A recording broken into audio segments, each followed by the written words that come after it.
Dengan kita lakukan ini peresmian untuk mengesahkan bahwa kita sudah betul-betul pindah ke sini. Ya. Kita sudah melihat bahwa masih ada kekurangan, Ya. itu akan kita sempurnakan. Ya. Kita pemerintah ini kan ada anggaran berjalan tidak dianggarkan. Iya. Nanti anggaran di perubahan kita akan utamakan untuk perbaikan ini. Oh, ya. Tadi juga saya sampaikan ke Pak PLT, kita mohon ada tambahan anggaran 15 M lagi supaya ini pasar ini sempurna. Itu khusus untuk pasar. Ya untuk pasar ini karena lantai itu harus dimiringkan. Nah ini sudah jelas harus dimiringkan. Kalau enggak airnya tergenang di situ. Jadi mungkin orang bau nanti lama-lama kan.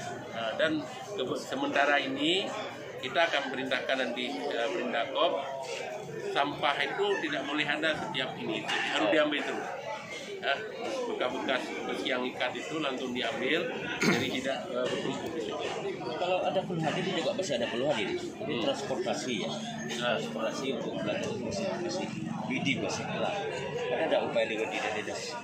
Kita sudah memohon kepada Dinas Perhubungan baik kota dan provinsi untuk melewatkan bis ke sini. Cuma sayangnya pulang nggak mungkin bawa ikan. Iya. Tapi kalau transportasi becak atau apa itu lancar, tidak ada masalah. Dan sekarang ini sudah online ya. Orang becak pun sudah online juga. Jadi kalau butuh becak bisa telepon datang ke sini, ya nggak ada masalah lagi. Ada rencana menertibkan becak ini.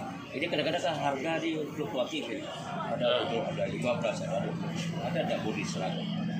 Ya, itu kan sebenarnya kita himbau itu selalu ada. Ya. Tarif itu harus diberlakukan. Ya.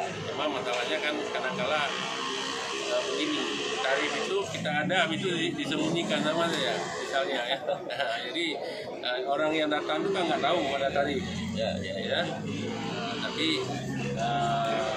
kita harapkan semua apa saja transportasi dan juga jualan itu harus tidak boleh menambah-nambah harga yang dapat menurunkan kepercayaan daripada pembeli ataupun penumpang.